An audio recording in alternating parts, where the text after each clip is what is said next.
Our series of debates continues with the candidates for Ward 1 City Council in the city of Leominster. Vying for the seat of Robert Tossi, who has decided not to seek re-election. The candidates are Eladia Romero and Lisa Contreras. Thank you both for joining us. Thank you. First question.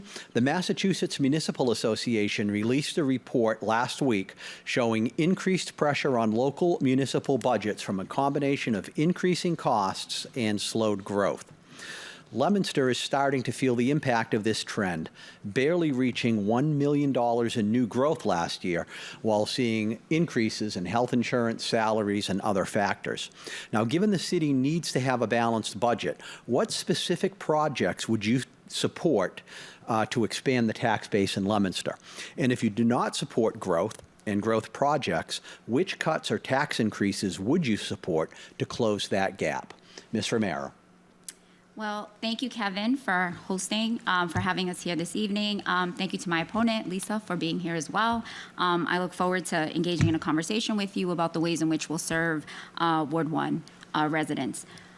So in terms of the question, Leominster, like many gateway cities, is facing the compounded impact of federal cuts to Massachusetts under the Trump administration. $3.7 billion, to be exact. $1.3 billion in state-level cuts, including $361 million in transportation, $96.9 in public safety, and $1.87 million in housing. Locally, we're already starting to feel that. So, for instance, MART's inability to receive $1 million in grant reimbursement that they had already been awarded was jeopardizing their ability to be able to provide public transportation access for our low-income and elderly residents. Leominster's dependence on state aid combined with these external cuts are going to leave our schools, infrastructure, services potentially underfunded. So what we need to do is we need to create an updated list of available underutilized industrial space in Leominster to determine if we're able to attract more biotech and advanced manufacturing, especially now that the state is pushing to grow biotech outside of Boston.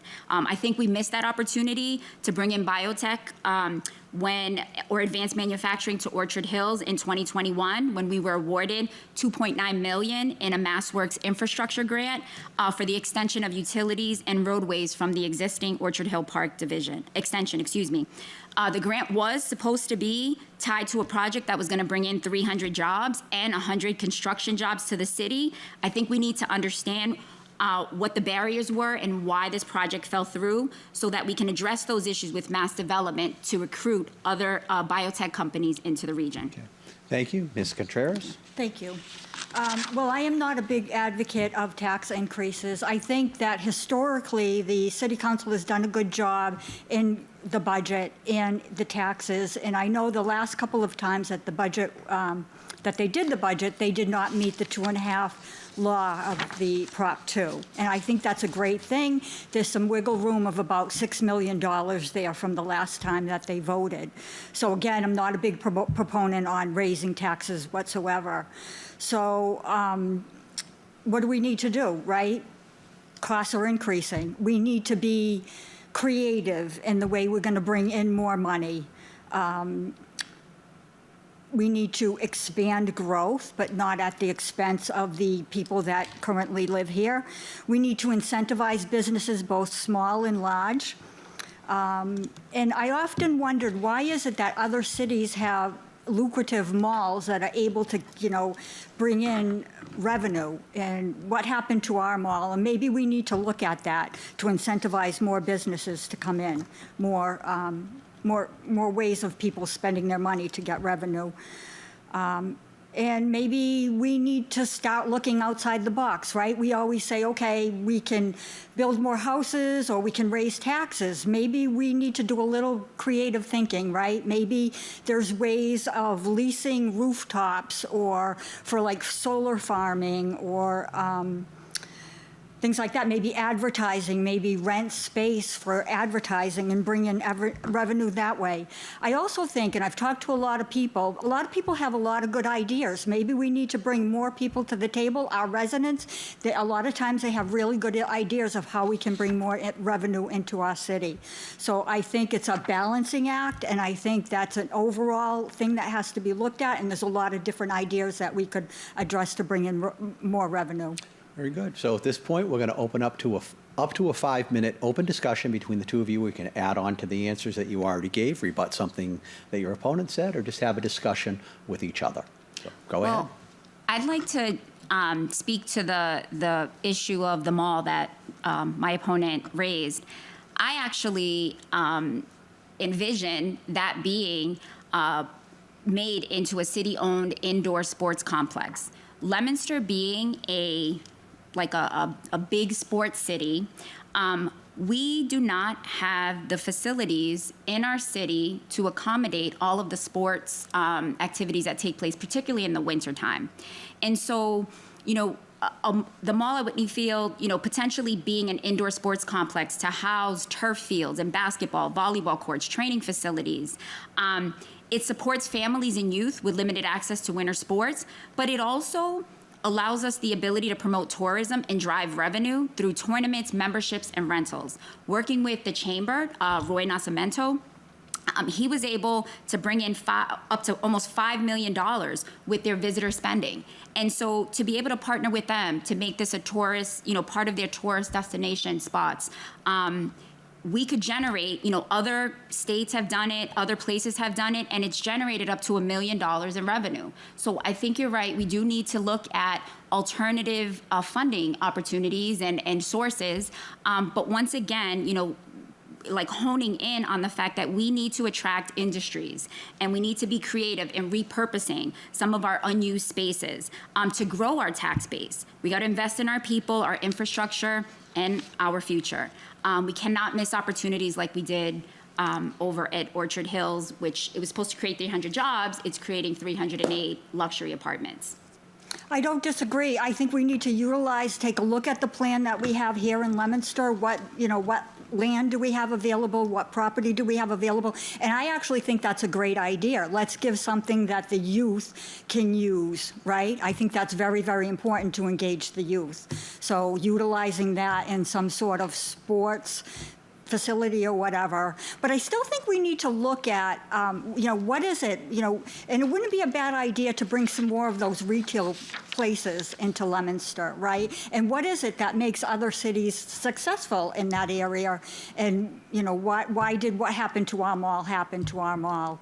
So, yeah, I think that you have really great ideas. We need to utilize everything that we have available to us, all the space and all the buildings and rehab buildings, what we have in existence as well. Yeah, so I think, again, what's going to be most important is taking inventory of what we currently have.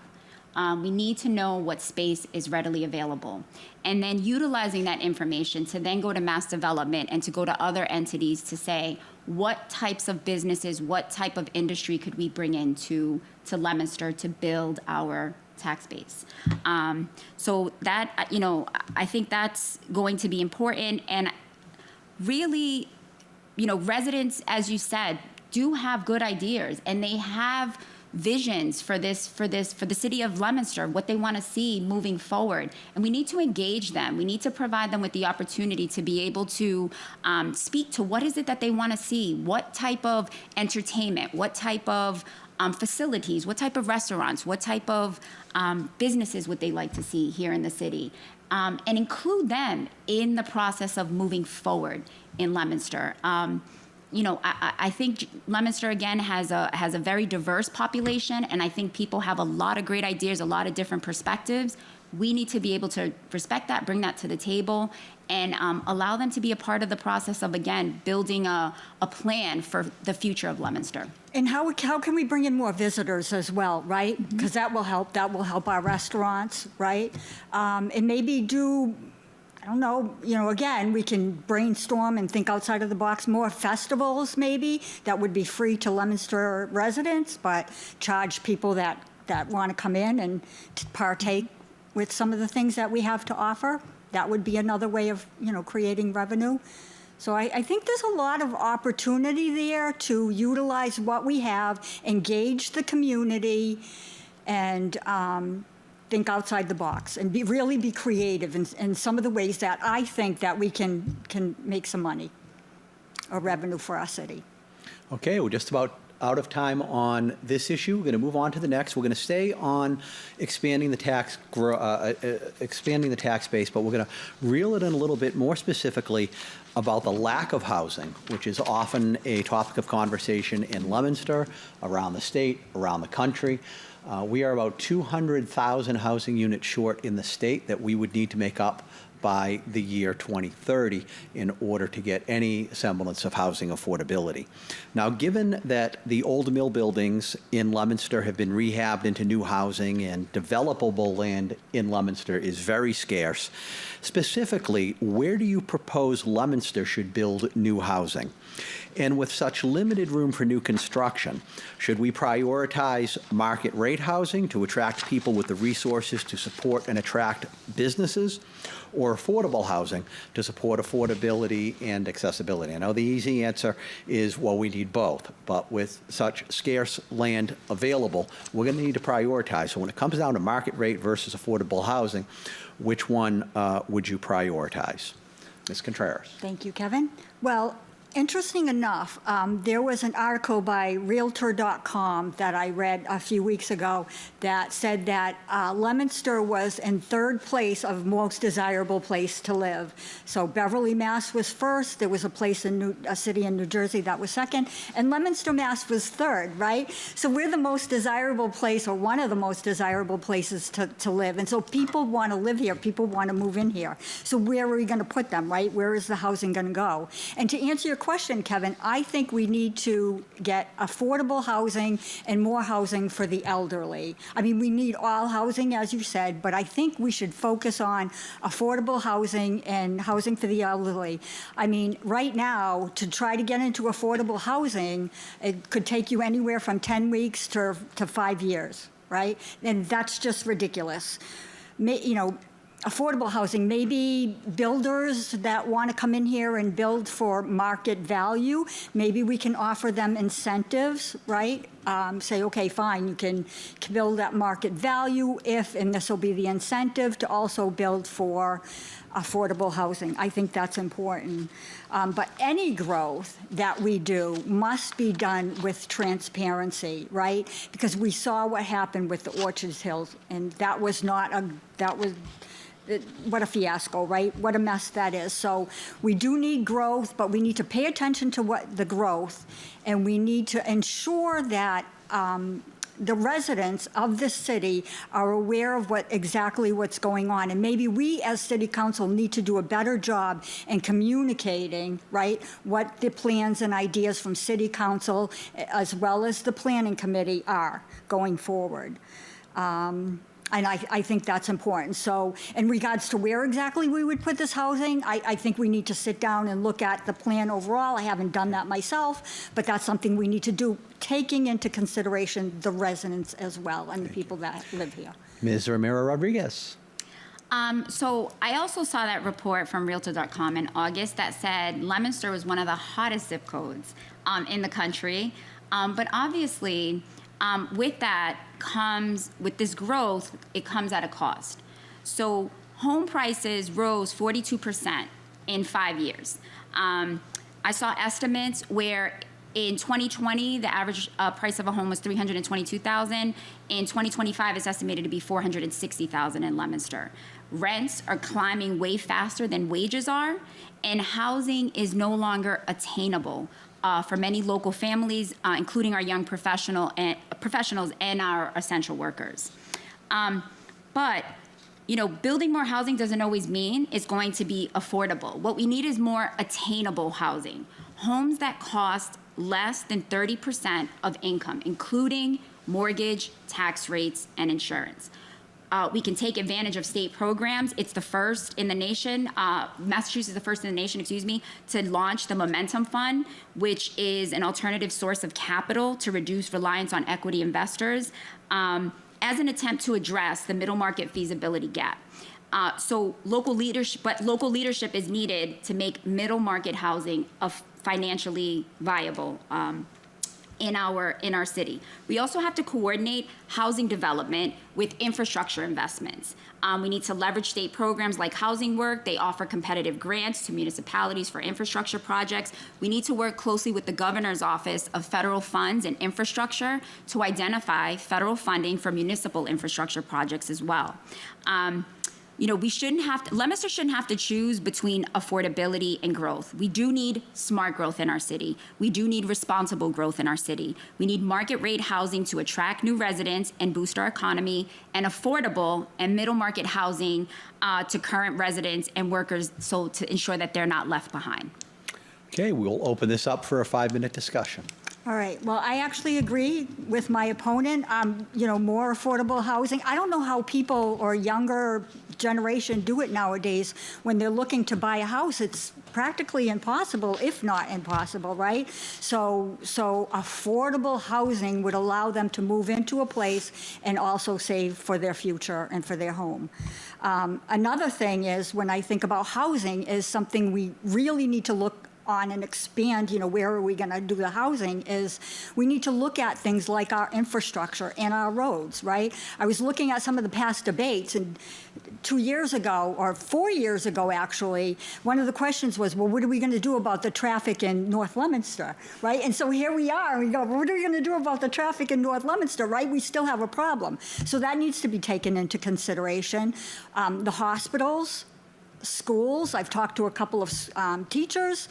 We don't have a lot of room in school. So I think when we talk about housing, it's a lot bigger issue than just the housing. I think we need to take a lot more into consideration, along with just where are we going to build and what are we going to build. And what we should be doing is rehabbing some of our existing buildings. I know we don't have a whole lot left to rehab, but there might still be something out there that we could rehab, like we're doing on Lancaster Street.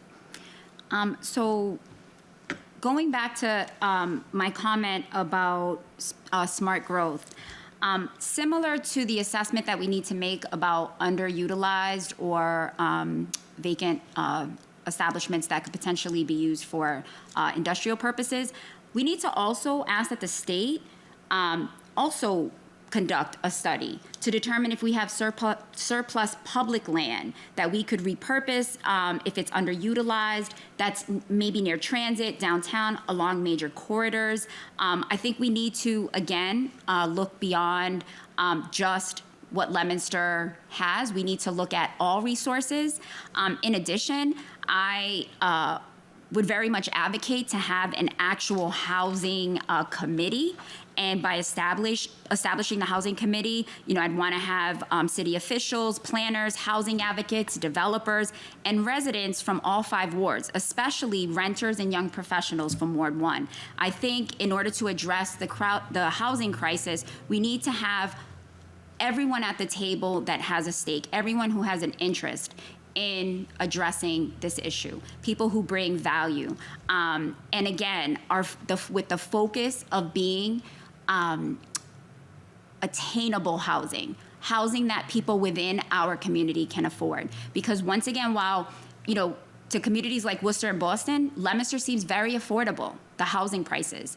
But unfortunately, to the people who are living here, the rental rates and the housing rates are just unattainable. And so we are essentially kind of solving the housing, crisis for other communities, particularly even with this development at Orchard Hills. Creating luxury apartments is not addressing the housing crisis in our city.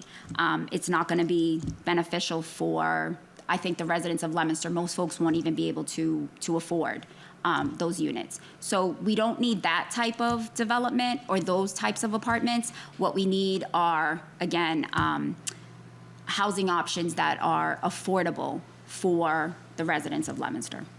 And one thing that I did learn about, going to city council meetings and the planning board meetings in regards to the Orchard Hills is we need to communicate better to our constituents, right? And one thing I will commit to if I am voted in is to have meetings with people. So, in-person meetings, whether they be in a library or a church or somewhere, but somewhere maybe on a quarterly basis that I can meet with residents and really give them a detailed, full rundown of what's going on with the city. Because let's face it, people are busy, right? People are working. They're paying taxes. I mean, I was a single mother.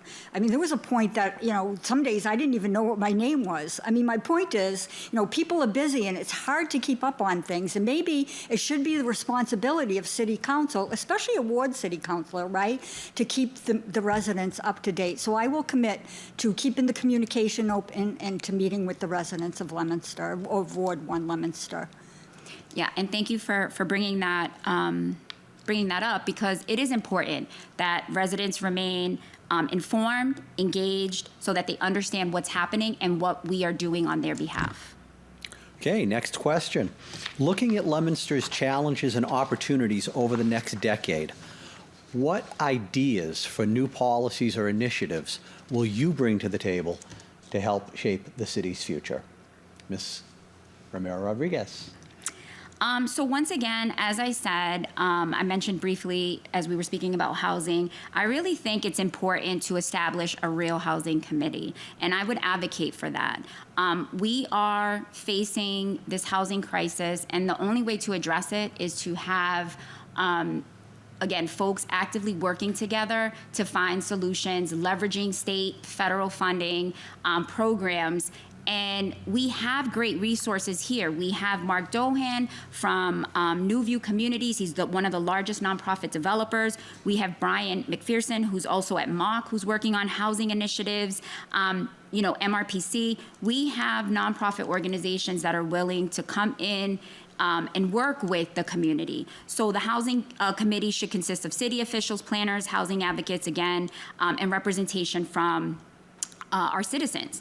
I also, I think collaborative solutions, Claire Frieda, my office, Congressman McGovern, Secretary Augustus, we worked together to be able to create and brought a partnership together to be able to create a 20-bed facility at the former St. Leo's Convent to address the homeless the homeless veterans in our community. And so really, I think this is an example of the type of projects where you collaborate on that can be effective and that can help address some of the issues that we, particularly around housing.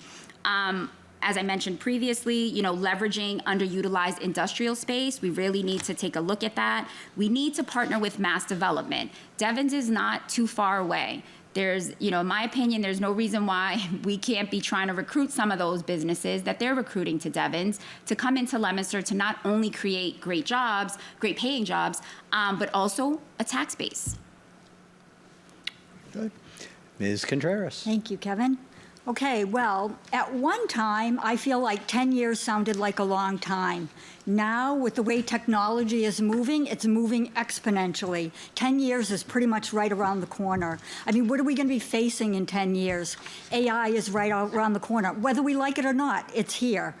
Digital finances, or DeFi, is here. It's right around the corner, whether we want it to be or not. And so I think part of the job of City Council will be to keep up to date with all this technology. As well, in 10 years, we'll probably each have our own quantum computer. I mean, that's how fast technology is moving, right? And we need to pay attention to that. We need to make sure we keep up to date with it. We need to make sure we understand it, and we need to make sure that we can utilize it within our city to our benefit and to everyone's benefit. The other thing I feel very passionate about is our open spaces. I will protect our wetlands, our conservation area, our watersheds, our trails, our parks. I do not want to see any of that go away. And that is something we need to have in 10 years. We need to keep those spaces, and we need to ensure that we're not killing off all the trees and all of the wildlife. I feel that that's very, very important. And I also would like to see the city stay, and I think it's a very family-oriented city, and I will strive hard to ensure that we keep that momentum of a family-oriented city. I also think that is very, very important. But again, that technology, biotechnology, all kinds of technology with the internet, and again, I mean, the technology is, with each passing day, it's just going to get more and more advanced. I mean, in 10 years, we'll probably be driving self-driven cars. So. Thank you. We're pushing up against the clock. We need to get to closing statements. I know the half hour flies by, but we begin our closing statements for up to 3 minutes. Ms. Contreras. Okay, thank you, Kevin. I'd like to thank Kevin, LTV, and Flap TV for hosting this debate. I'd like to thank all the viewers who took the time to join us, and I'd also like to thank my fellow candidate for having this debate with me. I have very deep roots in Leominster, having been born here and lived here most of my life. Both my parents were born here and lived here all of their lives, as well as my children being born here and have also been raised here. I have 2 adult children who have raised as a single parent, and I am currently awaiting the birth of my first grandchild, which will happen any day now. I am somewhat new into politics, and this is my first time running for an elected position. I come with a fresh voice and will work hard to represent the residents of Ward 1 in an effective way. I will be a good listener and intend to keep lines of communication open to all, as we are all in this together, and each one of your voices matters. I am not beholden to any politician, union, or organization or company, and will make each decision solely on the basis of what is right for the people. I will ask questions. I will demand answers. I am a team player and will work in coordination with my fellow city councilors to get the job done for the betterment of the residents of Ward 1 in the city. What I may lack in political experience has been exceeded by skills acquired in my professional career. My 36 years of working for Verizon, I held several positions where I believe the skills learned will allow me to be an effective city councilor. As a service rep, for 10 years, I was responsible for managing concerns and issues from customers. Either I resolved the issue or I had to refer them to the appropriate department. This is exactly the type of duty that I would expect as city councilor. I was also an outside plant engineer. This gave me the opportunity to understand utilities, plant design, and infrastructure. In that role, I worked with budgets, city ordinances, and various departments to get all completed. In addition, I was a project manager. This also gave me an opportunity to further my skills in organizing, adhering to budgets and schedules, as well as making sure departments and people completed their work appropriately. I feel all my work in the private sector is simply a culmination of experience for this moment in time for me. I am currently volunteering with Pat Brody Animal Shelter. In the past, I have worked with the Fitchburg YMCA, delivering meals for the homeless, distributing meals for the 10 cities in Leominster and Fitchburg. Throughout my campaign, my commitment has been simple: to advocate for the people. That means listening before leading. It means showing up, not just during elections, but every day. It means fighting for fairness, transparency, accountability in every decision that affects your family, your neighborhood, and your future. With that said, I humbly ask for your trust and your vote for November 4th. Thank you. Thank you. Ms. Romero Rodriguez. Well, again, thank you, Kevin, and thank you to your staff for assisting today. Thank you to the folks at LTV for hosting today. This has been a great opportunity to get to know more about my opponent, and also just, again, have a discussion about our vision and thoughts about the future for Leominster. So I'm a mother of 2 amazing children. Eliana, who is a 23-year-old who recently graduated from Fitchburg State University with an MBA, and Christian, who's 11 years old and a 6th grader at Skyview Middle School. I also care for my elderly mother, Evelyn, who suffers from diabetes and other medical issues. I'm a longtime public servant and community advocate, as well as problem solver. I've dedicated most of my life to helping the residents of Leominster cut through government red tape. I was a first-generation high school and college graduate, and I understand what it means to work your way up from poverty. I have a strong belief in helping others when I can and volunteering in the community at the same nonprofit organizations that helped support my mother when she fell on hard times. I'm running because I believe Leominster deserves bold and forward-thinking leadership. Leadership that listens, leads with compassion, and brings people together to solve real problems. I chose to live, work, and raise my children in Leominster almost 20 years ago. I work hard, like so many others of you, and I understand the challenges our families, workers, and small businesses face because I live them too. Over the past 25 years, I've built strong working relationships with leaders at the local, state, and federal levels to bring resources to Leominster, and I'm ready to lead with purpose, compassion, and collaboration. This campaign is about making sure everyone has a voice and a future in this city. I've seen what's possible when people collaborate across agencies and across political lines to get things done. I'm running to bring that same energy, commitment, and collaboration to every issue we face, from housing and public safety to small business support and education. I'm here to work, to listen, and to represent the voices that too often go unheard. This campaign is about building a Leominster where everyone, whether you rent or own, whether you're just starting out or aging in place, has a stake in our city's future and a seat at the table. At a time when politics is dividing communities, I believe it's important, now more than ever, to bring respect, empathy, and civility back to local government and to set an example for our kids, including my own 11-year-old son. You've heard from 32 different candidates with different backgrounds about ideas about moving the city forward. I believe the choice is clear, and I respectfully ask for your vote on November 4th to represent you as your next city councilor. Together, we'll move Leominster forward. Thank you, and that concludes this debate between the candidates for Ward 1 City Council for the City of Leominster. The election is on November 4th. Polls are open from 7 a.m. to 8 p.m. Thank you both for showing up and facing the voters, and best of luck to both of you. Thank you so much. Bye-bye. Thank you.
Our series of debates continues with what should be the candidates for Ward 2 City Council in the city of Leominster.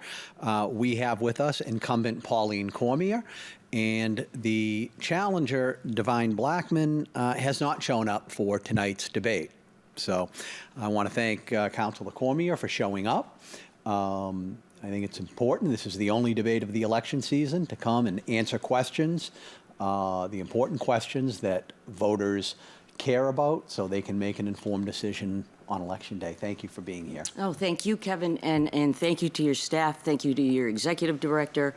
Flap TV, LATV is such a great resource for the city, and the work that you do means a lot to the community as a whole. So thank you, Kevin. Thank you. It's easy when you love what you do, too. Yeah.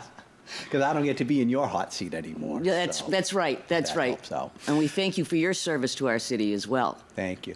So I'd like to just give you the opportunity to answer the questions that we're asking of all the candidates this election cycle in Leominster. The first question is that the Massachusetts Municipal Association just released a report last week showing increased pressure on local budgets from a combination of increasing cost and slowed growth. Leominster's is starting to feel the impact of that. Last year, realizing growth of barely $1 million, while costs in health insurance and salaries and other areas rose. So now, given the city needs to have a balanced budget, that's required under the law, what specific projects would you support to expand the tax base in Leominster? And if you don't support growth, which cuts or tax increases would you support to close the gap if we're not doing it through expanding the tax base? Thank you, Kevin. Great question. Yeah, we started to feel it, and we knew it was coming. The lack in growth. I think what has helped us in Leominster financially, we're in a good place, and we've been in a good place for a long time. So yeah, we're starting to feel it. We started to address it a little bit last year with imposing a meal tax, just a little bit extra every time you go out to eat. That's going to help balance some of that. Obviously, we need growth. Where we get it, I think, is the more difficult situation, and it's a more difficult question to answer. Obviously, we need more housing, so you want to expand the tax base that way. Increase the housing, expand the tax burden that way. The other big problem is industry. Long gone are the Foster grants and the big industrial campuses in this town and in towns all like us, all around us. So I think we have to focus on bringing some industry in, smaller industry, more focused industry, something that will fit within our community now. We're not going to get the big manufacturing jobs. We know those are going down the street. They're going to Devon's. So I think we need to find a focus where we can bring smaller, more direct industry here, medium-sized, smaller, that'll fit more in with the community, that'll help increase the tax base. I don't think anybody wants cuts, aside from the property owners certainly would like to see tax cuts, and that's what we discuss all the time.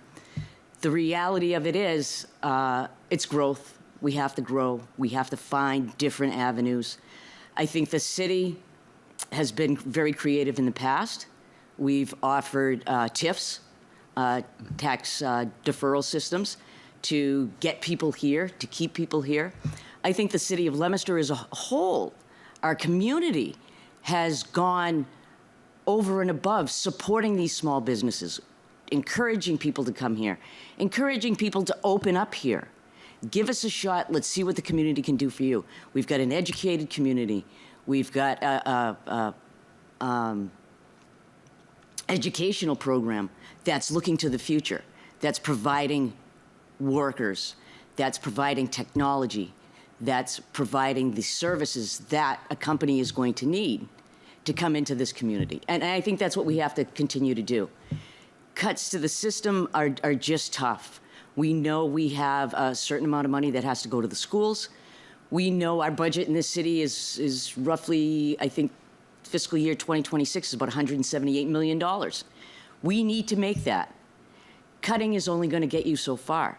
We're very lucky in Leominster. We have department heads who are phenomenal as far as keeping their budgets in line, making do with what they have, moving people around so as to, if you can't hire somebody new, how can we combine a couple of jobs and get the job done and still provide the services that we need? They do a fantastic job. They're going to have to continue doing that. So that would be my answer, is obviously we need the housing. We need to expand the residential, tax bracket. We need to get some more smaller businesses in. I know the mall is always an issue. I was going to ask you about that. I believe the mall is in your ward. It is in my ward, It used yes. to be thriving, but as is the case with malls really everywhere in the country, I mean, the internet shopping is really taken a big chunk out of retail. So the mall has obviously lost a lot of value, a lot of tax dollars now not coming in that used to come in. Do you have any ideas on a new vision for that mall going forward? Well, there's always the talk of a superstore coming in, somebody to come in and rethink the whole mall, and bring another resource to the area. Whether that happens or not, we can't bank on it. So I think is finding intermediate remedies, encouraging stores to get in there. I don't know about you, Kevin, but I'm of an age where if it gets cold out, I want to go for a walk. I use the mall. The mall is still really popular. It's a great walking area. They have great stores in there. And I'm old-fashioned. I like to go in. I like to try things on, and I like to see what they look like. Unfortunately, retail isn't going to get us through this.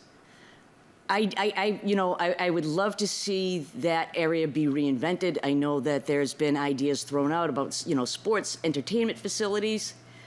Those are all well and good. And if we could get somebody in there to anchor the mall again, let's propose it. Let's get that in here. There was rumors going all around social media about Costco. I don't know if there's any official word or you have heard anything about There's Costco. no official word. People have made inquiries. We have had some paperwork distributed somewhat about the opportunity for Costco to come in. I don't know where that stands as of yet.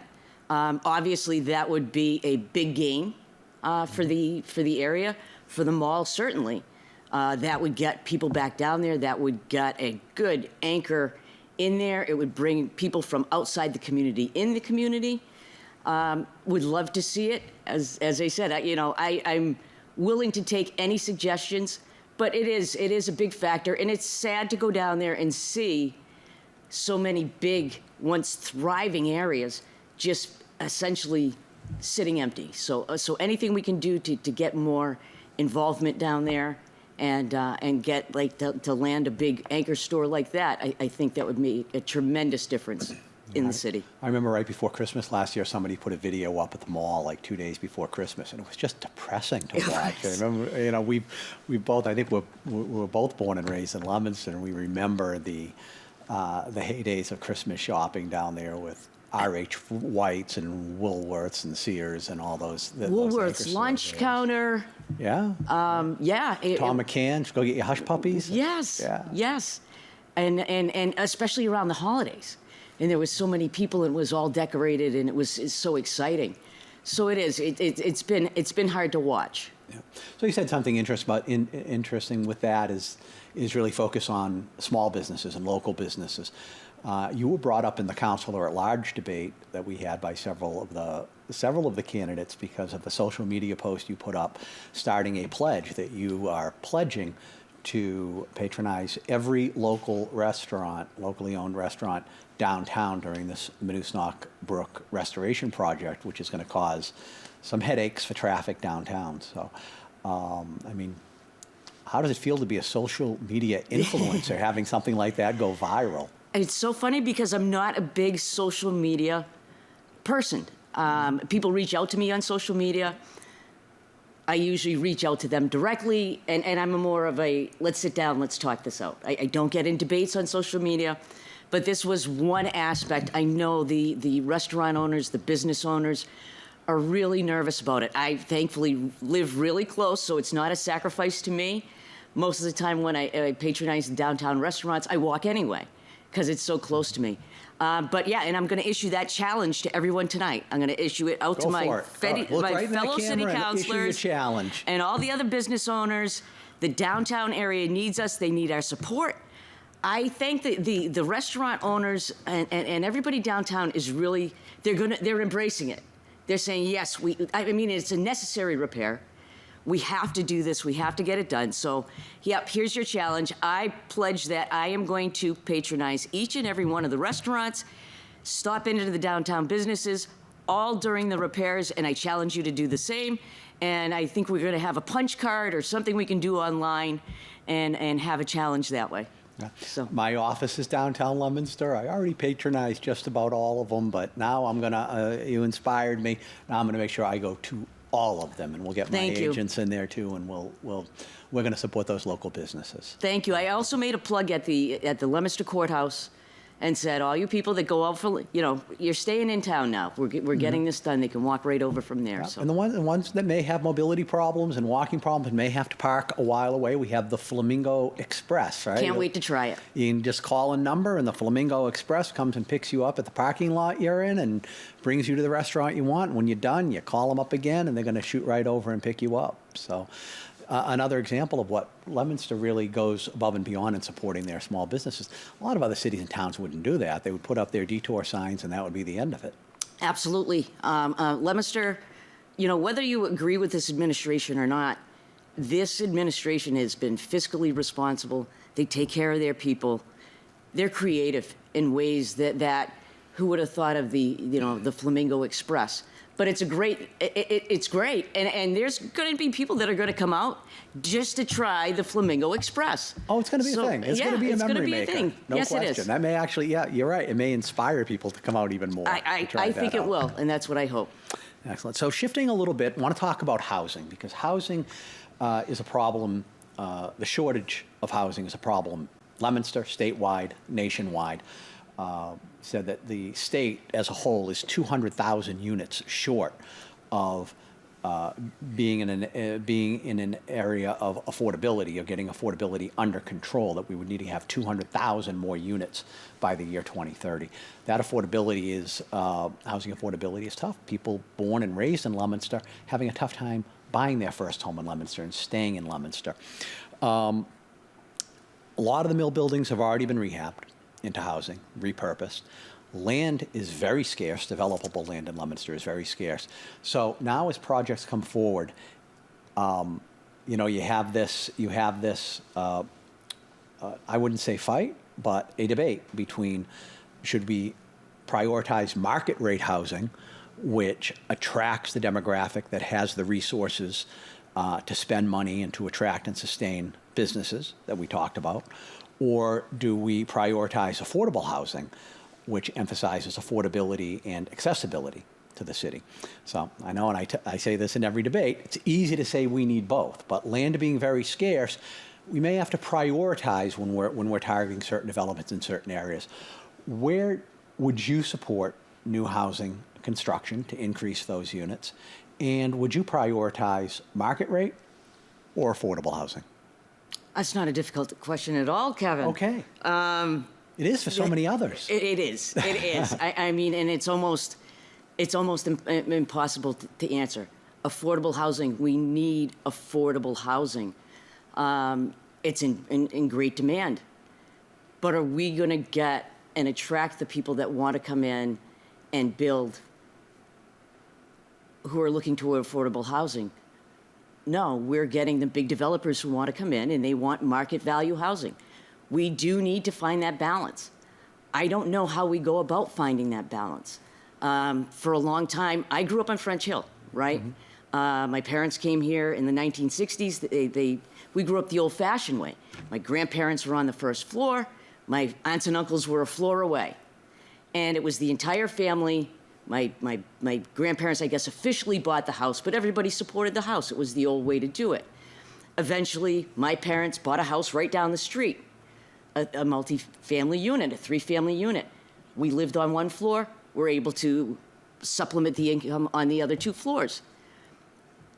During that time, people could work a full-time job and afford an apartment.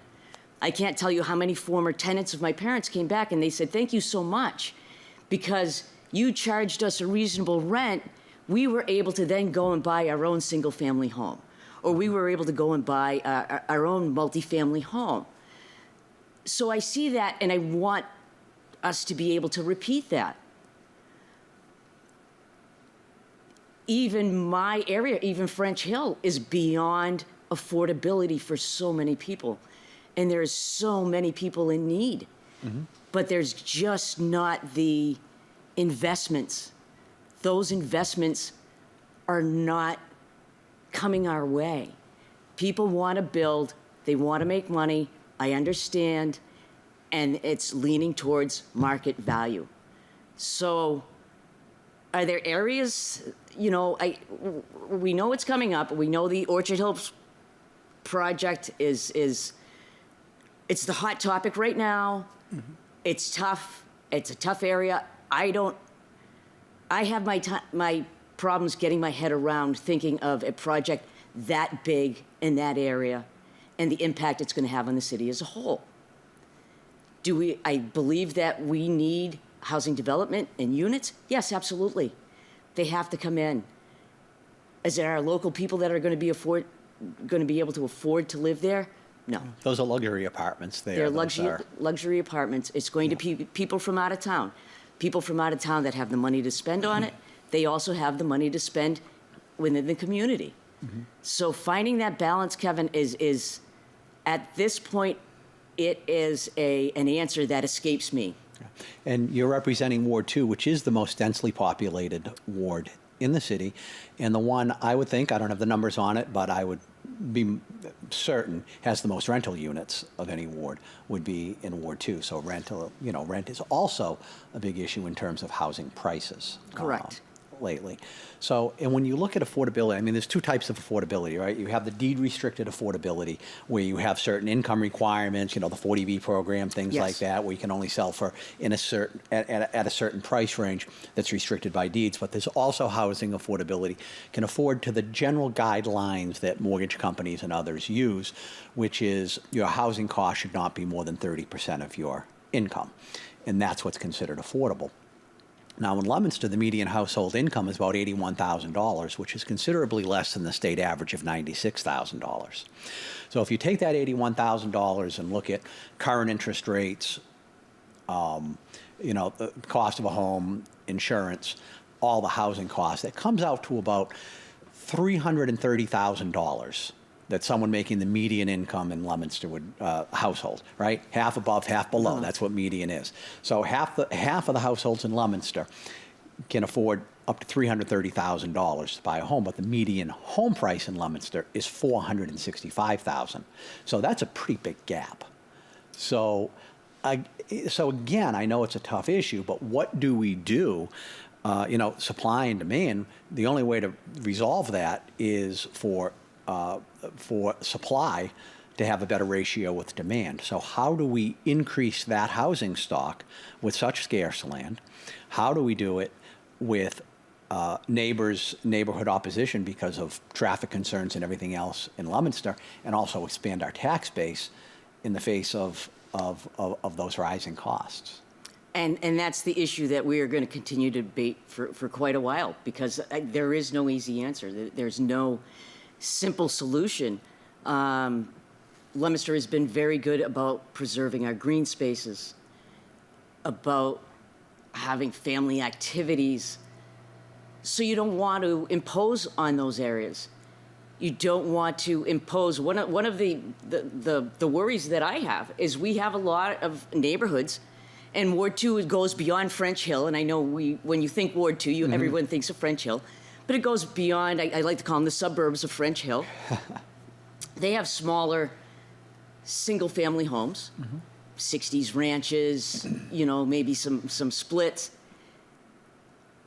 my fear is that we're going to get to the point in this city where investors are going to go in and they're going to buy these smaller properties and they're going to pay the $450,000 for that property. They're going to tear it down and they're going to put up 2 or 3 or 4 townhouses in its place, changing the look of all our neighborhoods, changing our traffic, our demographics, everything. So that's one of my fears as well. The Orchard Hills project, I think, is a good area. I mean, they have access to Route 2. They have access to Route 2 both directions, 190. It's an easy access. I don't agree with such a big proposal coming in so fast, so quickly. Is your biggest objection to Orchard Hills the size and the scope, or the fact that it's luxury rather than affordable, or what are the issues? What would be your vision for that Orchard Hill Park? Something that you would think would be a good compromise? The luxury apartments are necessary, right? We need to attract those people. We need those demographics. We need those people in. If there was a portion of it that could be set aside for more affordable housing, something between the affordable housing and the luxury apartment status, somewhere in the mid-range, which would open up housing in French Hill on our multifamilies, open up some of that housing to allow younger people to enjoy some of the rates and the rents that are a little less expensive. So you're not getting quite all the benefits of it. You're not getting brand new apartments. You're getting classic, wood structure, older style kitchens, older style heating units in a family home, right? To open those up. So if we had luxury apartments, which are necessary, something in the mid-range, that we could move some of our residents from the, like I said, some of the older properties into something a little more luxurious for them, a little bit of a step up for them, and open up some of the housing in the French Hill area. When you talk about those, the older generation, the empty nesters that are in those ranches, that are in those splits, that are in those family homes with more rooms than they need, with higher heating bills than they need, with more maintenance than they need at that stage of life, those types of apartments, whether it be Brooks Pond or these proposal at Orchard Hills, could open up that inventory of those, what then becomes entry-level housing for those people, younger couples and families that will, from Leominster, that want to stay in Leominster. So that's another side effect of these apartments.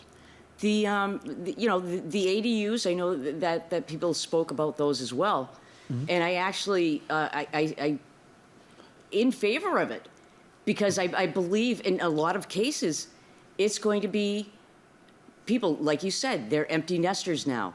Their kids want to come back, or their kids, something has happened, somebody has a divorce, somebody needs to move back home. This would give the opportunity for some of these empty nesters to move into a little bit of a smaller unit for themselves, let their kids now establish themselves in the community, in the homes they grew up with.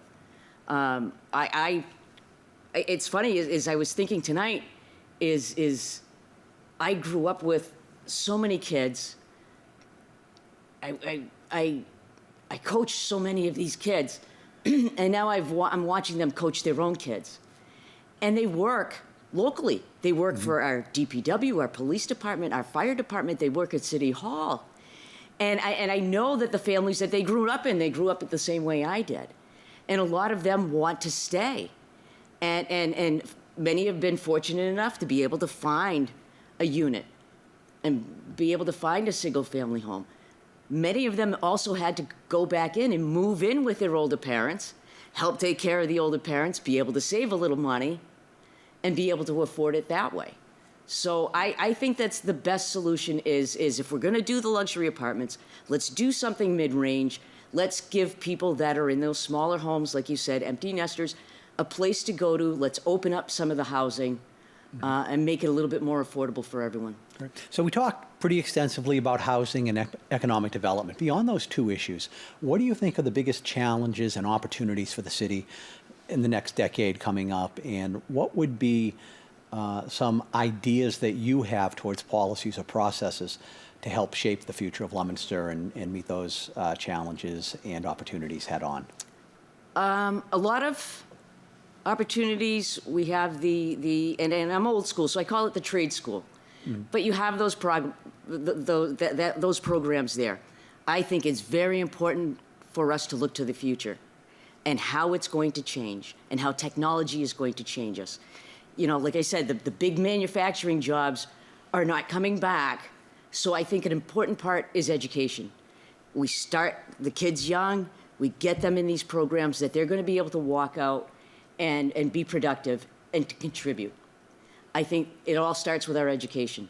I think expanding that is going to be a big focus in our future.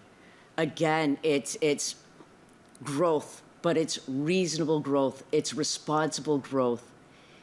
We all want that you know, being a mid-sized city with that small town feel. We want that. I think we need to make decisions based on what we want, what we feel, what's important to us, what's not important to us as a community. So we need more community involvement. I know we haven't talked about it yet, but the biggest issue that has been on for, God, it felt like it went on forever, but was the racetrack over on the old dump site. The people in this community got together, Kevin. They got organized. They were, I can't tell you how many, it was 2 o'clock in the morning and I was still reading the information that they sent me. They were organized, they were rational.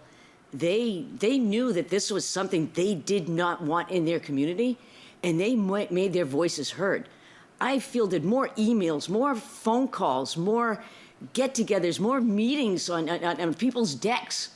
They can certainly be engaged when they have something to say, no question. Absolutely. Some people think, well, if Leominster's so boring, well, maybe Leominster's running well and they're happy. And then when they're not happy about something, you're going to hear about it. Right, and I think that's what most people want of their local government. So with that, we're coming up against the clock. What I want to do is, this would be the time that we go to closing statements. Wow. So I'm just going to have you speak into the camera for up to 3 minutes and talk to your constituents. Thank you, Kevin, and I did make some notes.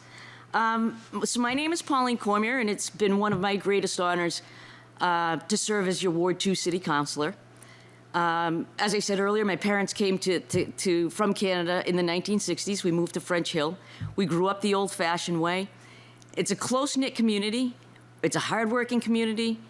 And I grew up learning what it meant to be a good neighbor and an active and caring citizen. I graduated from Leominster High School in 1984. I taught swimming lessons at the YMCA in downtown Leominster. I worked and I volunteered coached at the Leominster Deck Hockey Center for more than 40 years. Those are the children that I coached that I now see living and thriving here in Leominster, coaching their own kids, some of them even their grandkids, which makes me feel my age. But I want to mention that it was working at the Deck Hockey Center when I first met Wayne Nickel, our longtime Ward 2 counselor. He was just a fantastic advocate.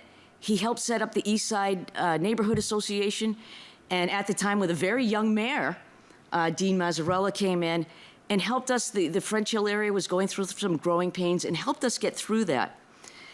And when Wayne passed away, I knew it was my call. It was my time to step up. And I talked to Ruth and I talked to the kids, and I basically got their permission to run for Wayne's seat. And I looked forward to then, and I promised then to carry forward his legacy of integrity, accessibility, and service to our neighborhood. My focus from the start has been practical solutions and personal accountability.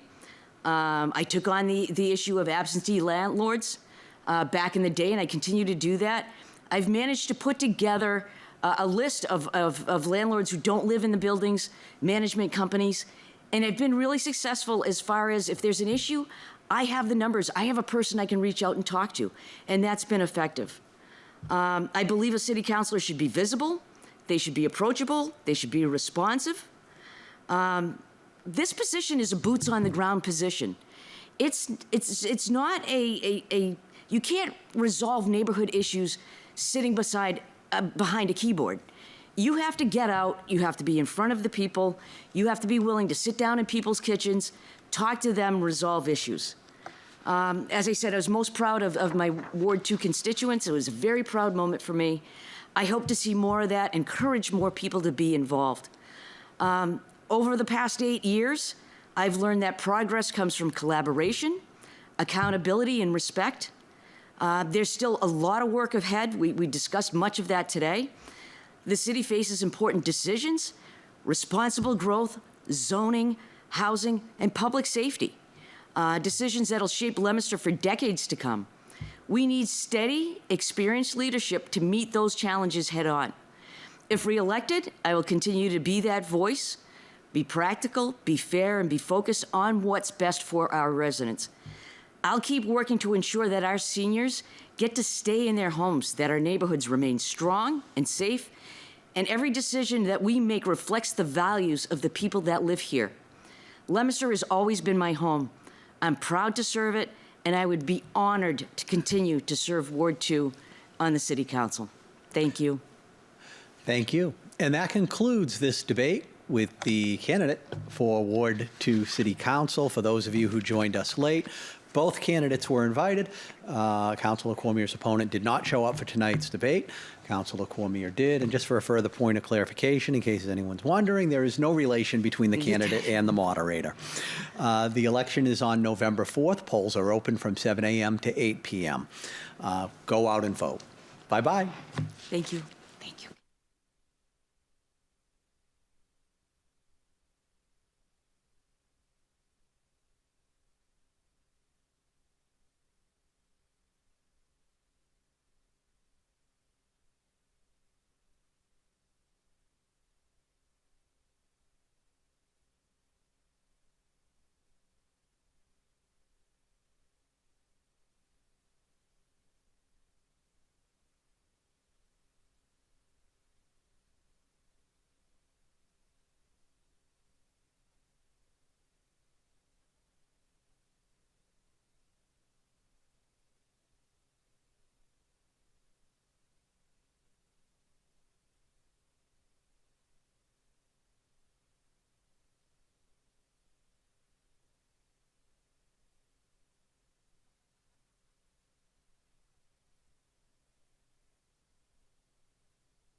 And our series of debates continues with the candidates for Ward 4 City Council in the city of Leominster, incumbent Mark Bedanza versus his challenger, former Ward 4 School Committee member Peter Hygas. Thank you both for joining us. Question 1. The Massachusetts Municipal Association released a report just last week showing that increased pressure on local budgets from a combination of increasing costs and slowed growth. Leominster is starting to feel the impact of this trend, barely reaching $1 million in new growth last year while realizing increasing costs in health insurance, salaries, among other things. Now, given the city needs to have a balanced budget, what specific projects would you support to expand the tax base in Leominster? And if you don't support growth in terms of expanding tax base, which cuts or tax increases would you support to close that gap? Mr. Bedanza. Well, Kevin, that's a great question. Thank you for hosting this debate. Thank you to LTV and FTV and Flap TV, all for making this possible. I've always said that municipal finance is a little bit too complicated. You know, it's not as understandable to the taxpayers as it should be. The people that foot the bill should understand what they're paying for. The chief revenue source in a city or town is property taxes. Last year, that's a little over $86 million of our $178 million budget. We're constrained by Prop 2.5. We can only raise our levy limit 2.5%. That doesn't mean your tax bill goes up 2.5%. It means across the board, we can raise an additional 2.5% over the prior fiscal year. In Leominster, that provides about $2.3 million of revenue. Unfortunately, most of that, if not all of it, is used up in increasing costs, whether they be health insurance for employees or better wages, wage increases for those employees. So we need to depend on growth. The type of projects I'd like to see, Kevin, we know that we have a housing crisis. Everybody acknowledges that.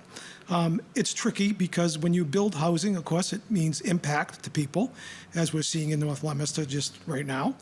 I'd like to see some of our commercial properties be converted to housing, but I have in mind a specific type of housing. The kind of housing I have in mind is we have an aging population. I'm a baby boomer. We are coming of age and getting pretty old.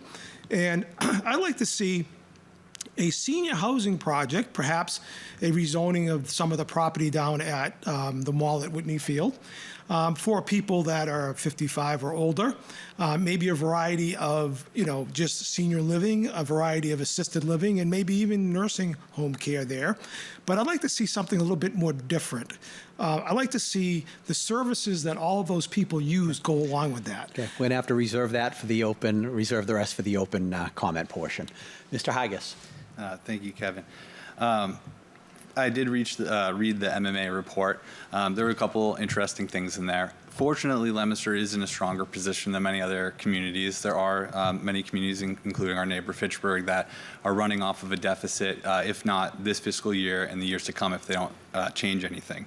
For Leominster, a couple of the ways that we can maintain our stronger position is, I think, twofold. One is focusing on attracting biomedical and advanced manufacturing that ties into and supports the ecosystem being created in Devens. And the other is on the commercial front, doing more to support artisanal businesses and innovative small businesses that can either attract customers to Leominster or sell their products nationally and globally from Leominster. Something else that recently came out is the CLA report in Fitchburg, the Clifton Larson Allen report that they had.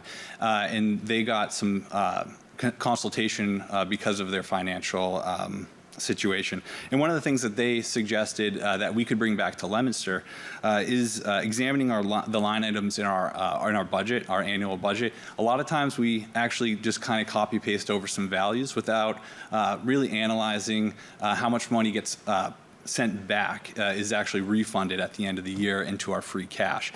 And by paying more attention to that, we can free up that money to send it over to services in our operating budget to better serve the residents of Leominster.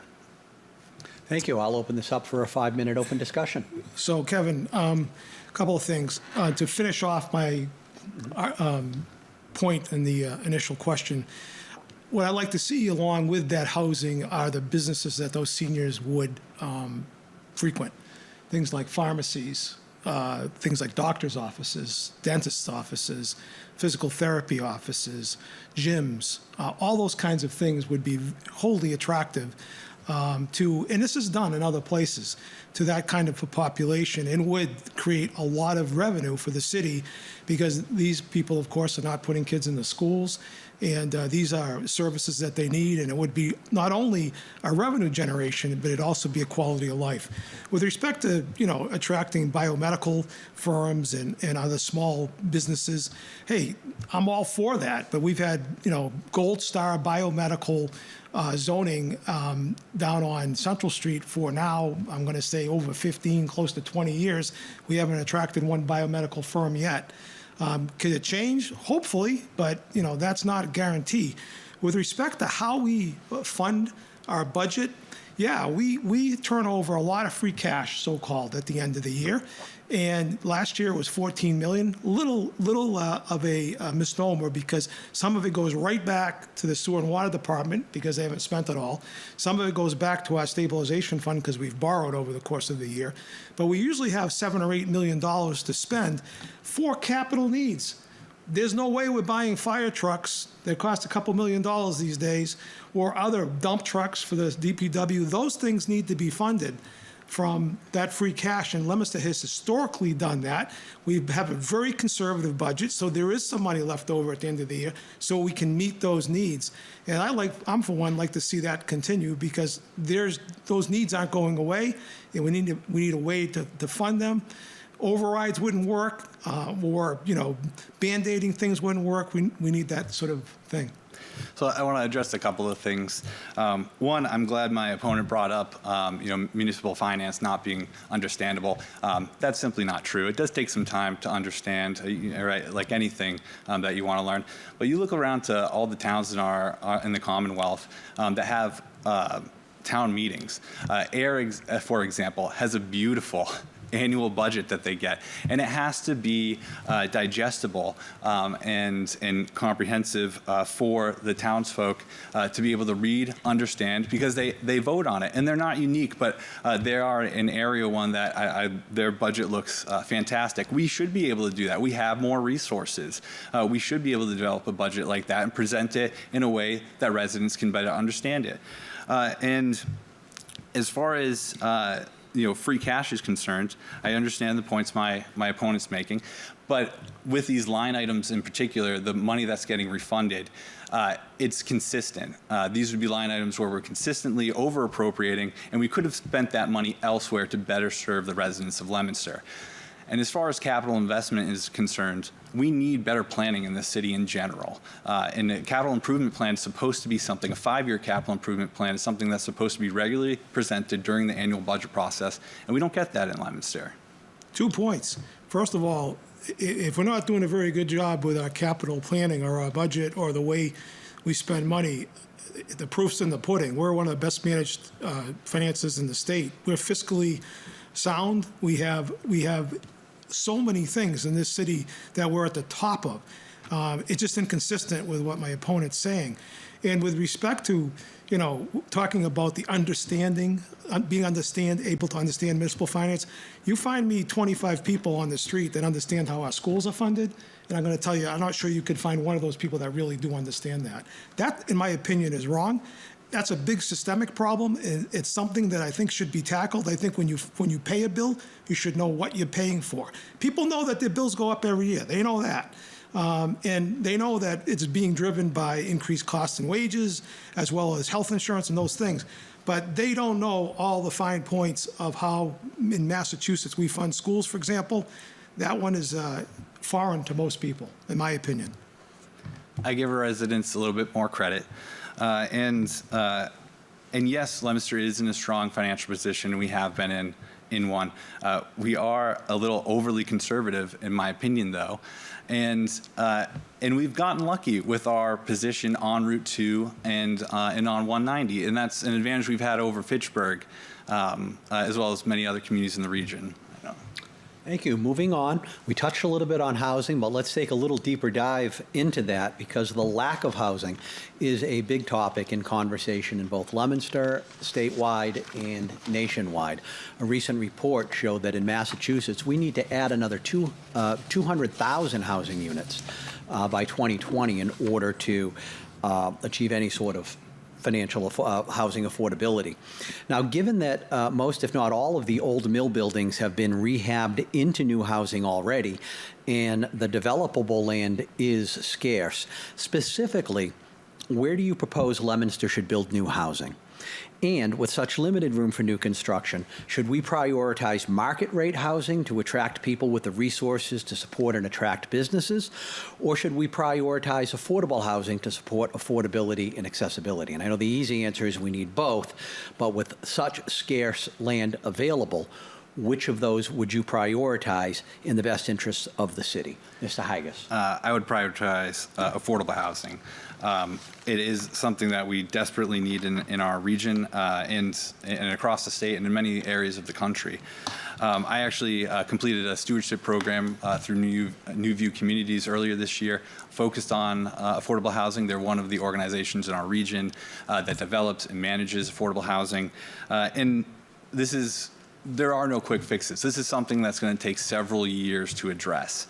But there are things we can do locally to help alleviate the problem and make a difference. And one of them is just simply collaborating with organizations in the area like New View Communities, like RCAP Solutions, like SMOC, as well as state agencies and even other communities. There may be regional approaches that we can do to increase housing stock and help and target affordable housing as a regional solution. We can re-examine our zoning ordinances to incentivize and help create more affordable housing, and look at what other communities have done successfully that we can bring back here. We're not a monolith. There are other communities that are also facing these problems as well and have made great efforts. And accessory dwelling units, I view them as part of the solution. I know right now we're reviewing what our local ordinances are going to be regarding them. They are by right. I don't want to put up too many barriers to those. We, yes, have the setbacks. Yes, we don't want them to be able to be plopped down everywhere across the city. But one of the most common uses for accessory dwelling units is actually for adult children with disabilities. And it also is a way to make homes more affordable for seniors. It's a potential source of income and for new homeowners as well. Mr. Bedanza. Well, no one would agree that the housing problem isn't complex. It certainly is. And no one would disagree with the governor's proposition that we need housing at all price points. Clearly, affordable housing has a double-edged sword because not only does it provide for people in need, but it also provides a lot of children for your school system, which of course is a budget strain. That doesn't mean we don't do it, but we have to take that into account when we plan these sort of things. All of this stuff requires planning, and little by little, the state is usurping some of that planning authority that we have locally. My opponent mentioned ADU units. Those are now mandated by the state with the new law. There's very limited amount in terms of regulatory authority that the city will have. There is some, and it will be very, very circumspect in terms of what we do. I don't have any fear about ADUs. I think in many ways it's already being done in the city. People are finishing their basements and their attics and, living with relatives and older folks. And that's all a partial solution to the problem. But here in Leominster, there's not a lot of developable residential land. A lot of the land on the west side has been preserved as watershed land and conservation land. So we run out of options. I have no problem with working with companies like New View. I worked with them on the Carter housing project. They're a great entity. They did a wonderful job there and collaborated 14 separate stakeholders to make that work. So instead of the city having to tear down a dilapidated building, we got housing for working families, and that's a great project. I'd like to see more projects like that. We have to look at this in a concerted way and we have to balance all of the competing interests, and we just have to be upfront with people when these projects come up and let them understand all the pluses and minuses and make the right decision as elected officials and support the right projects as elected officials. Okay, so we're going to open this up for up to 5 minutes for an open discussion. One thing I want to mention is, right, affordable housing development. The fear about all these kids swarming our school systems, I think, is a little blown out of proportion. Because one of the reasons for the affordable housing development is for underhoused residents that are already here. Their kids are already in the system. They just simply can't afford to move out on their own, and so it's not going to increase the student population. I also want to point out, because it is a contentious topic in the city right now, with the MUT zoning and the Orchard Hills development. My opponent, not only did he support the MU2 zoning changes that are allowing that to go in, he helped create them. He was on the commission that wrote it. And so I don't believe that that's the sort of, it allowed a luxury apartment complex to come into Leominster that is going to attract commuters from Metro West and Boston, and that is going to bring new students into our school systems, if that's what one of his fears is. I think we need to have a comprehensive housing development plan for the city so that we can better place our policies and zoning and initiatives in a direction that can be multi-year and extend beyond certain counselors or certain administrations in the mayor's office. Fitchburg actually did a good job of this with their arts community, and they've got a lot of state money to both bring in businesses and housing. Well, a couple of things I take issue with. I disagree that affordable housing isn't going to bring in children. It's absolutely going to bring in children to the system. There's no doubt about that. And that doesn't mean it's wrong, but that's a fact. And that comes with a cost that we, as taxpayers in the city of Leominster, have to shelter and burden. With respect to the MU2 zoning, that was written by former Councilor David Rollins. Yes, I was a consultant in 2012 to the zoning committee, chaired by Councilor Rollins, who created that MU2 zone, the only MU2 zone in Leominster, which of course is Orchard Hill Park. That zoning, written by that committee, provided for 12 by right. 12.4, a density of 12.4 or 223 units by right. If they wanted an increased density, they could go up to as many as 17.4 units or 313 units by special permit. To make the public understand, special permit doesn't mean no. Special permit means yes with some conditions. What's before this, the planning board right now is a proposal to create 308 units, essentially 5 units less than what the original MU2 zone provided for with a special permit. Look, that project is obviously a controversial one, and this is what happens with housing. Everybody wants it. Not everybody wants it in their backyard. Everybody realizes that housing is going to add to the traffic burden. Yes, it is. Listen, when I first got into business, a ride from here to Concord was no problem. Now there's more traffic from Leominster to Concord than there is from Concord to Boston. Yes, we need more housing. Yes, we have to provide for the infrastructure to support that housing as well.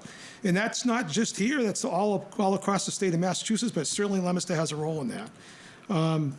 We're going to have to work together to find solutions to these problems, and they're going to take time. But we need to be upfront with people about all of this as we go along. But Mark, what you said is a little misleading. Yes, you weren't there for the original MU2, but you helped with the changes that took away the special permitting from the Orchard Hill What you're saying is wrong, because the special permitting didn't exist for the lower density from day one, so no special permitting got taken away. Yes, there was a special permit if they wanted density higher, which is more than what's proposed now. Yes, there was a special permit requirement for that. You So don't confuse those. also changed the setbacks from a 50-foot minimum which I'm thankful the planning board, many of them are requesting that, to a 50-foot maximum, so that they couldn't move further away from the property line. There were 7 other votes on the city council to do that because we were told you pushed by it the through housing committee. We when were there were told by open the housing. questions. Excuse me. We were told by the housing committee, the planning board, MRPC, Massachusetts Regional Planning Commission, that housing was a priority, and all of them recommended this. Okay, and yes, 8 of us, including myself, voted their recommendations to try to alleviate some of our housing crisis. So you're either for housing, or apparently you're maybe only for housing in certain places. Okay, so moving on to the next question. Looking at Leominster's challenges and opportunities over the next decade, and you can determine what Leominster's biggest challenges and opportunities are, what ideas for new policies or initiatives will you bring to the table to help shape the city's future? Mr. Bedanza. Well, we need to re-examine zoning. Zoning needs to be re-examined all the time. Zoning is always a work in progress. What was the zoning that was in place in 1975 or 1985 doesn't always suit what is today. The kinds of uses of properties change. We have to keep up with those types of uses. We need to encourage zoning that will bring in additional businesses, especially clean, high-tech types of industries, as my opponent supports, and I agree with him on that point. Those are the types of initiatives that we need to do. We also need to maintain the status quo with the way we do business in terms of our fiscal house. We have to maintain that and keep it in order. We have a lot of things going for us on the fiscal side. And when I speak to people around the state about what is going on in Leominster, they simply are astounded in terms of we were the first pension system in the Commonwealth of Massachusetts to be fully funded. That didn't happen overnight. It happened with sacrifice of our citizens, but in turn, that sacrifice is going to save us or provide our residents with tens of millions of dollars of local services over the next 20 years that some of these other communities aren't going to have. So we need to maintain that type of fiscal, control over the way we do business. So I see, a balance of continuing to do things right, but a balance. Look, nothing's ever perfect. There's always room for improvement, and if we can make our economy more robust, and develop more sources of revenue to alleviate the burden to the taxpayer or the residential taxpayer, we surely should do it. Mr. Haggis. So first of all, I'd start with providing ward meetings. We've been seeing residents get more involved, obviously a little bit more about contentious issues, but I want to foster that. We haven't had ward meetings in Ward 4 for at least 12 years that I'm aware of. And it's an opportunity for residents to come in, express their concerns, have me as the ward counselor, relay information from the city, and we could even use the opportunity to workshop ideas. I'm sure plenty of our residents, they know what's going on in the city, and they have ideas as well. Another thing is municipal aggregation. I'm pushing for the adoption of municipal aggregation. It would allow the city to purchase electricity at a reduced rate. All electric customers get that benefit. It's a simple way that we can save residents, businesses, and the city itself money on their electric rates. And also, planning. This city does not do enough planning, in my opinion. We do not have a 5-year capital improvement plan that's regularly presented at the annual budget, which is the norm. We don't have a comprehensive housing plan that would give us a direction to go in with our zoning and local ordinances and initiatives. Similarly, we don't have a comprehensive economic development plan for the same reason. And we don't have a multi-year paving plan for roads and sidewalks, which is becoming pretty normal for several communities. One of the ones in our area that does a great job of this is Gardner. And one of the benefits that they have in that is if a utility company rips up a road within 3 years of them paving, they actually fine them $10,000, which for them is a little bit of a slap on the wrist, but it's just added incentive to get all that work done at the same time. And by planning appropriately and making those plans public and shared, everybody knows what direction we're going in, and we can be better prepared for the future. Very good. So we're up against the clock now, so we need to go to closing statements. It was a quick half hour. We'll begin up to 3 minutes for closing statements, beginning with Mr. Haggis. I'm running because I believe that the residents of Ward 4 deserve a city councilor who will provide responsive communication and active governance. When the hospital closures occurred in Leominster, we had, first it started with the pulmonary and cardiac unit and the pediatric unit and the maternity ward. And my opponent was nowhere to be found. I stood out there, I stood up, I spoke out, and I fought alongside Leominster nurses, healthcare workers, residents, and state and local officials to prevent those closures. When we needed a local leader, my opponent failed to show up for us. I have fought for this community. I will continue to fight for this community. As ward councilor, I will respond to your questions and concerns promptly, with respect, and with a desire to serve. And I will host quarterly ward meetings to receive feedback, hear concerns, relay information from the city, and build community. As ward councilor, I will actively seek solutions. One of my top priorities is addressing affordability, and I have concrete, actionable methods to do that, such as the adoption of municipal aggregation, strengthening our tax relief programs for seniors and veterans, and the creation of a special committee to examine tax policies that would shift the burden off of homeowners. By many measures, Leominster is doing well, but that doesn't mean we can't do better. Allow me to work for you and with you to move our community forward.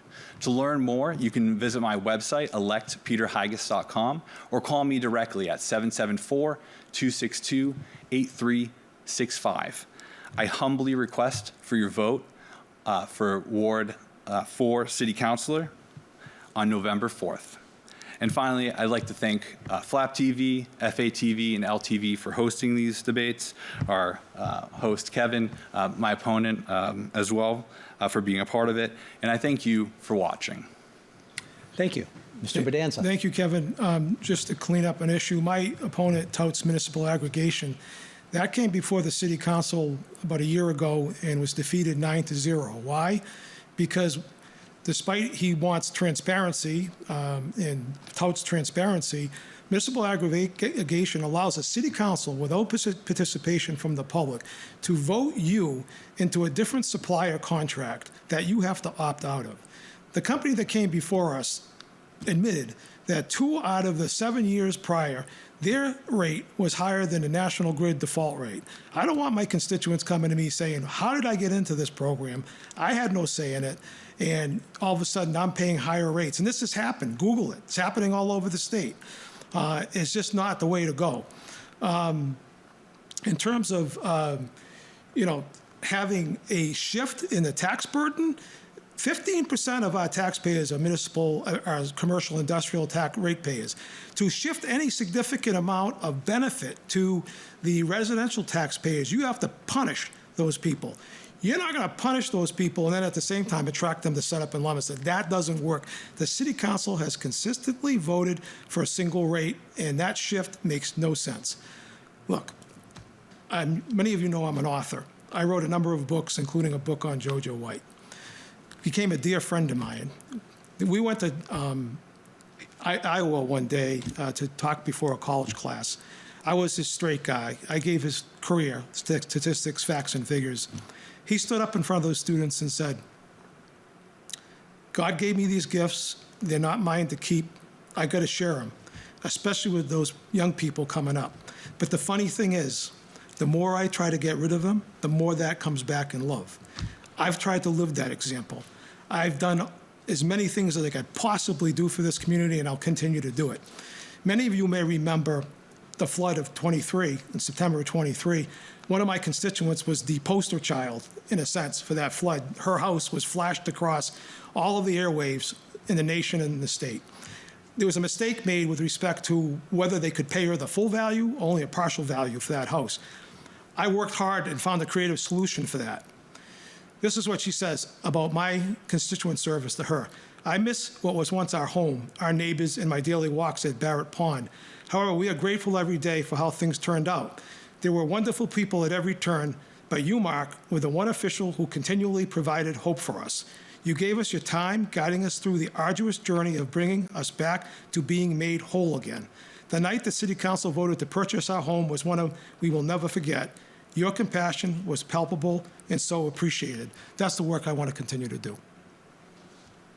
And that concludes this debate between the candidates for Ward 4 City Council in Leominster, Mark Bedanza and Peter Higas. Election Day is November 4th. Polls are open from 7 a.m. to 8 p.m. If you missed any part of this debate or want to watch it again or recommend it to your friends, it is available 24/7 on demand on the LTV website and also on the LTV Facebook page as well as the Flap TV Facebook page. That concludes this debate. Thank you very much. Thank you, Kevin.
Our series of debates continues with the candidates for Ward 5 City Council in Leominster, Carrie Noseworthy and Sue Kohler. Thank you so much for joining us, and let's get right to work. The Massachusetts Municipal Association released a report just last week showing increased pressure on local budgets from a combination of increasing costs and slowed growth. Leominster is starting to feel the impact of this trend, barely reaching $1 million in new growth last year, while at the same time experiencing increases in costs such as health insurance, salaries, and other factors. Now, given that the city must have a balanced budget, what specific projects would you support to expand the tax base in Leominster? And if you don't support growth, which cuts or tax increases would you support to close that gap? Ms. Noseworthy. Thank you so much, and thank you everyone for joining in tonight.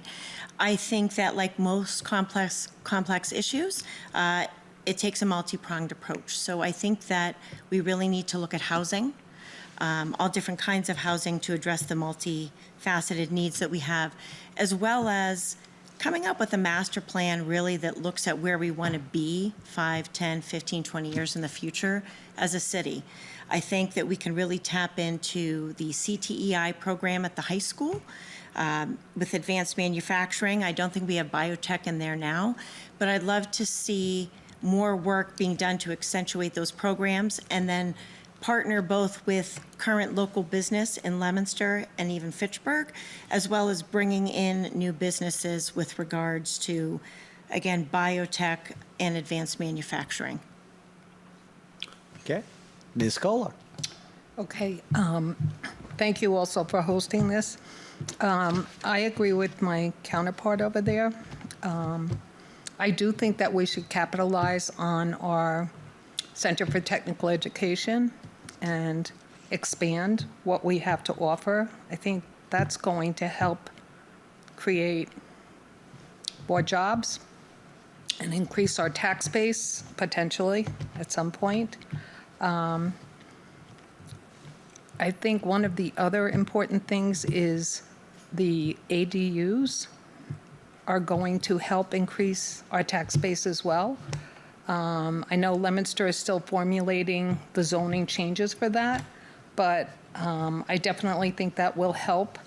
What I understand is homeowners that currently invest in the ADUs or build ADUs will be able to rent them out, which would make it more affordable housing for people that need it. So I think that's an opportunity that we would have. Okay. So I'm going to open this up for up to a 5-minute open discussion. And again, with a lack of growth, only $1 million last year, what specific projects would you support to expand the tax base? I'm going to open this up for up to 5 minutes. Sure, thank you. I think that we really, like I said, I think we really are in dire need of a master plan. I think we have to decide as a community and come together what we want Leominster to look like moving forward. We really love our green spaces, and, you know, people sort of talk about the small town feel, but, you know, we live in a city. But the inverse portion of that is without, to your point, increased growth, we won't have an increased tax base kind of coming in. And we already have difficulties around traffic. So I really do feel like this is going to be a creative process that's going to involve not just the things that we've looked into in the past, but really tapping into our constituents and bringing in more, you know, of their creative ideas. I think that with the racetrack, one of the good things that came out of that in our city was a renewed sense of civic engagement, people wanting to learn more about their municipal government and wanting to have a greater voice in what's happening. And again, you want growth, but at the same time, people don't always want housing. You know, you want one thing and it might impact traffic. And I think it's going to really take a group effort to address these issues to decide which way we want to go. Okay, and I definitely think that we do need a housing committee to identify some of these challenges that we have. There's definitely a need for housing. It was discussed at previous debates about, you know, our current, most of the buildings that we have, the old mill buildings, those have already been rehabbed. So how can we create new housing, affordable housing, I guess? I think the other challenge is, well, first of all, Leominster has a very good stabilization account. We have an excess of $20 million in that account, which speaks highly of the mayor's fiscal discipline. And I think that leaves us in a better position than a lot of other communities right now who are facing cuts. You know, the growth is down, but the expenses continue to go up. So I think that has put us in a better position than a lot of our counterparts. I would absolutely agree with what my counterpart said regarding our stabilization fund. We're certainly in a better position. I think when I speak with constituents, and I have a 19 and a 21-year-old who live with me, who work full-time, and it's really hard for them to find a place to live, that the reason why I think we need that master plan to kind of decide which way we're going to move is that we've got new buyers that can't afford to buy. We've got individuals who, historically speaking, would downsize at a certain point, but downsizing now costs more money. And we've got parents like myself or caregivers who have their young adults living in their homes, and they may or may not have the space for them. So I think that's something that we need to tackle. And I also think that we need to tackle the fact that when you used to work 2 and 3 jobs, I'm 53, back in the day, you could afford a lake house. Today, you work 2 and 3 jobs just to pay the rent. And I think we've got a lot of really difficult problems ahead of us to solve, and we're going, like I said, all have to come together to find the best way to move forward as a city. Anything else from either of you on this issue? I'm good. You good? Yeah, You I'm all good? set. Thank you. Okay, so we're going to move on. Both of you used that question and talked a lot about housing. That's what the next question is about. So specifically about housing. The developable land in Leominster is very scarce. We have a housing crisis in this state. The recent report showed we need over 200,000 units added to our housing stock in this state by 2030 to even achieve any semblance of housing affordability. The median household income in Leominster is $81,000, which is well below the state average of $96,000. So affordability, housing affordability by its definition with mortgage companies, means you need about no more than 30% of your income going towards housing costs, which means that in Leominster, that's about a house in the low to mid threes, 300,000. The average median price in Leominster right now for a house is $464,000. So there's a big gap. So looking at that, with limited room for new construction, which specific areas would you propose Leominster build new housing? And would you prioritize market rate or affordable housing? Market rate attracting a demographic that can support and attract businesses to expand the tax base, or affordable housing which supports affordability and accessibility? Ms. Kohler. Okay, I think we need more affordable housing in Leominster. I think that matches the demographics of this community. The question is, where would we put it? I will tell you, Ward 5 has no vacant space at all. I do know there is a project going up on Roach Street, a couple units. And again, I mentioned the ADUs. I know that some residents are considering putting ADUs on their property and in-law apartments and et cetera. So I think that's going to help in some way. But in terms of, I don't know where, and again, I think this goes back to, putting together a housing committee to identify the resources that we do have to, identify developable land, which we know is scarce, and hopefully find shortage, meet the housing shortage. Again, affordable versus market rate, in my opinion. Ms. Noseworthy. Thank you. So To reiterate what I said before, in speaking with constituents, we've got to tackle the new home buyers, people looking to downsize, people who have adult children staying in their homes longer, and post-COVID, people working from home. I think we really do need to prioritize affordable housing. I would also take it a step further, and you're the expert in the housing piece, but I don't think affordable housing has the same connotation that it did when I was growing up. When I was growing up, it meant typically someone of a certain income level. And to your point, now if you look at the median income in Leominster, I don't even know if there are houses for $330,000. I live in a raised ranch on Smith Street, and it's worth about $500,000, and it's nothing fancy. So I think that we really do need that affordable housing, and I think that the caveat of, geez, we need to bring in, higher income individuals in more expensive housing doesn't necessarily hold true, because you could bring in professionals, whether they're electricians, plumbers, college-educated individuals. The problem isn't their incomes per se. The problem is, again, the cost of living and housing requires you to work those 2 and 3 jobs. So I think we could sort of swing it with the affordable housing and then really look to offset that piece maybe with industry bringing that in.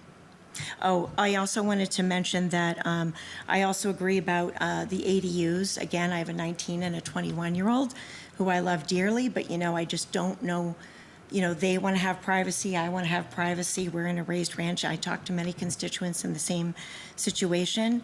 I think ADUs are a great way to alleviate some of that, but it doesn't work out if you don't have the land necessarily. I think we should look into incentives for tenants to stay in their housing so they can then rent it out, but, incentivize the tenants to stay in. Okay, I'm just going to stop right there. We're going to reset the clock at 5 minutes for the open discussion. sure. Good. Oh, okay, so I also wanted to mention TOPA, which is the Tenant Opportunity to Purchase Act. I think right now, I know a lot of people who have been in apartments and then they're given 30 days to vacate when their landlord decides to double or triple the rent. And I think we have to get really, like I said, creative to keep people in their houses, whatever that looks like, because if they're not housed, everything else is going to be more difficult from there. So one of my concerns with, looking for developable land and affordable housing is our infrastructure. Right now, I think we don't totally meet the needs of our existing homes. The infrastructure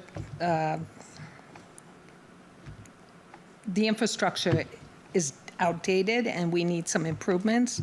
So I do get nervous when we start talking about bringing in more housing growth and, looking at the infrastructure, the traffic it brings, the school system. There's a lot of issues that go along with that, so I would just caution that we look into that, and again, go back to developing a committee to research affordable housing. How can we do it as a city? As somebody said, I think at the planning board meeting, they don't want to see a Brooks Pond over at the in North Leominster at the Orchard Hills development, and that kind of made sense to me. So and again, I think it's also, you have to involve the residents. I think we did learn a lesson with the racetrack and the Orchard Hill development, that enough residents weren't involved or knowledgeable about what was going on. Now, not placing blame on anybody, but was it the city councilor of that ward that never communicated? I don't know, but I think that was a lesson that we as city councilors need to be upfront with our residents in our wards and communicate. That's a big issue, I think, in the city. I would agree with Ms. Kohler. I, at the time, just so people know, I was not the city councilor at the time when that vote was taken. So I, just like the racetrack, I sort of came in halfway. That's why I go back to saying that I really do think we need a master plan.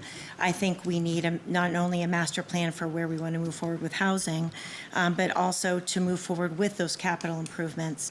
One of the calls that I get the most about is traffic. Really, no matter what street in Ward 5, and I'm sure if I spoke with the other city councilors, they would say the same thing. You know, post-COVID, people drive really fast, they're not paying attention, and Captain Frere has mentioned before that people utilize Waze and Google, so it's completely changed the traffic patterns, which also goes back to what I was saying before. We can't use typical problem-solving techniques anymore. We've really got to do a group think on how to move forward. With regards to the Orchard Hills project, there was a housing committee. I believe that Councilor at Large Frida was on that, but I don't want to sort of share and speculate with what was going on there. But yes, we do absolutely need public input.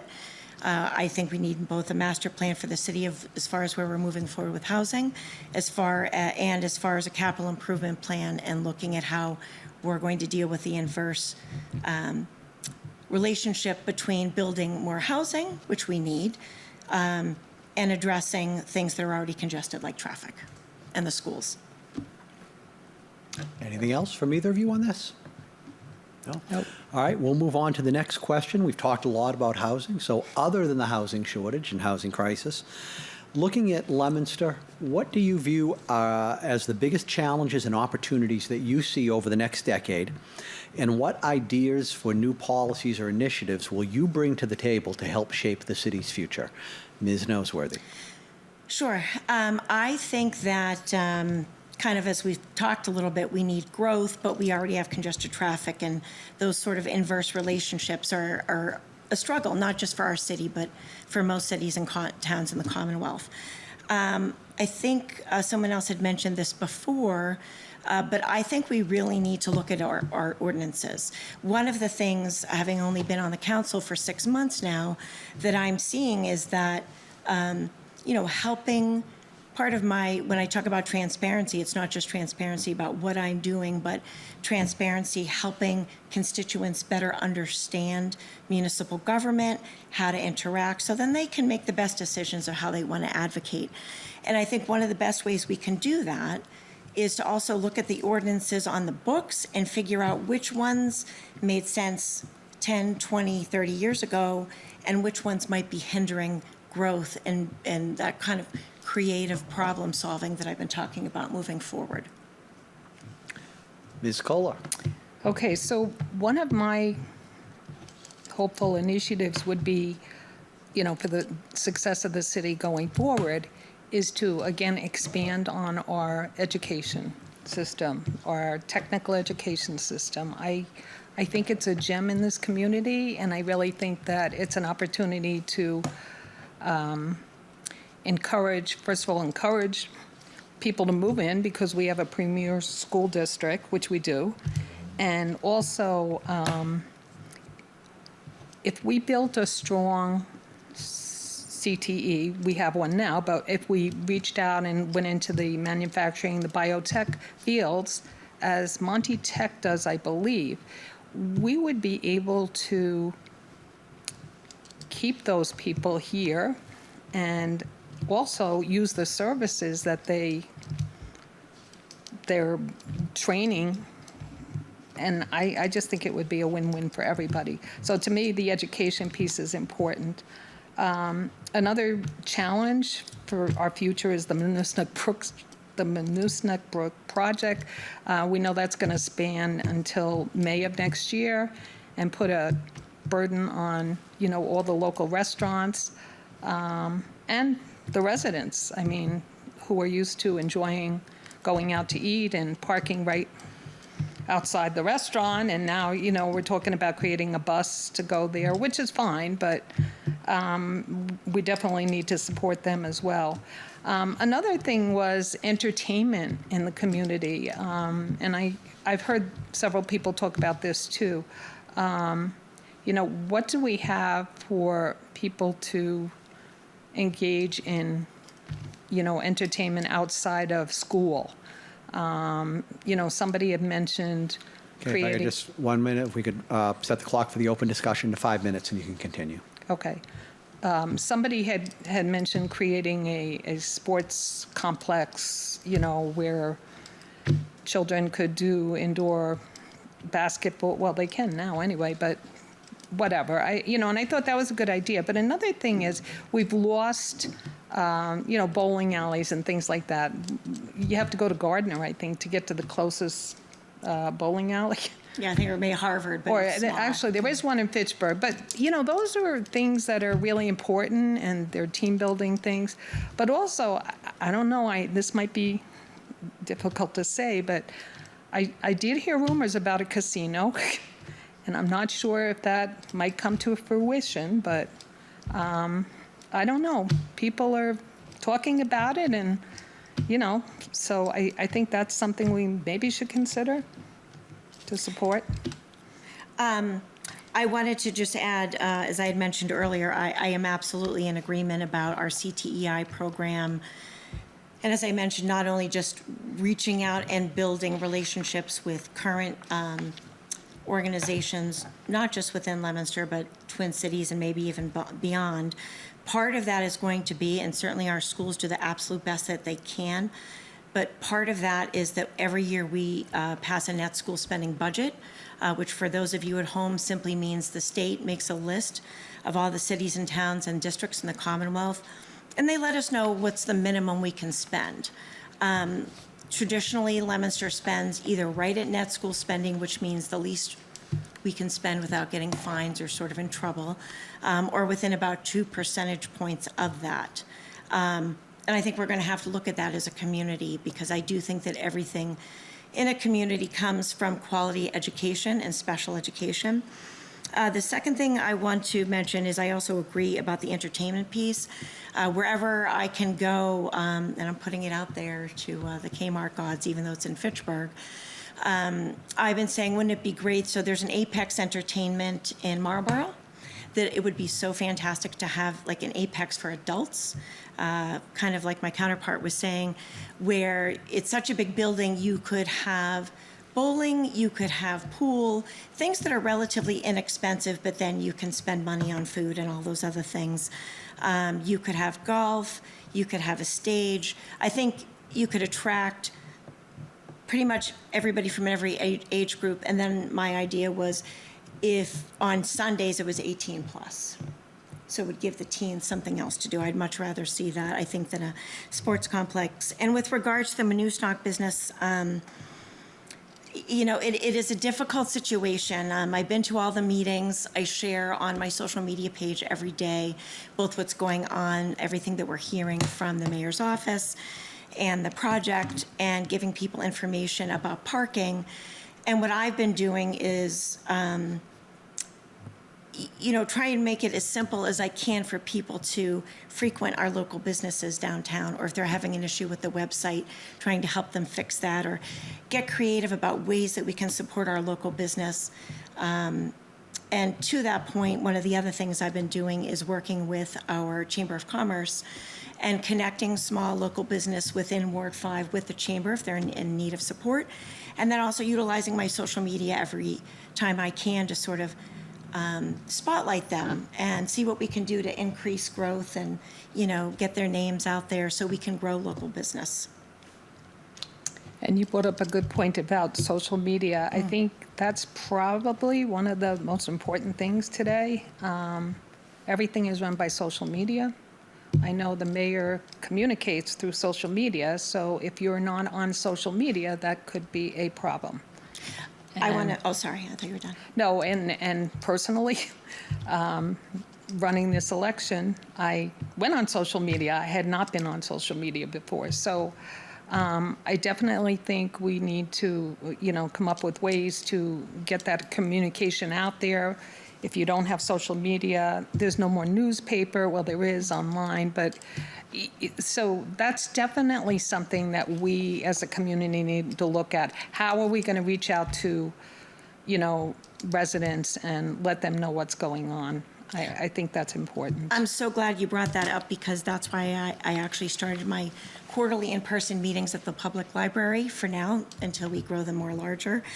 So quarterly because not everybody gets as excited, right, to sit and talk with their city councilor, but, oh, I guess I'm done. Sorry. Finish your thought.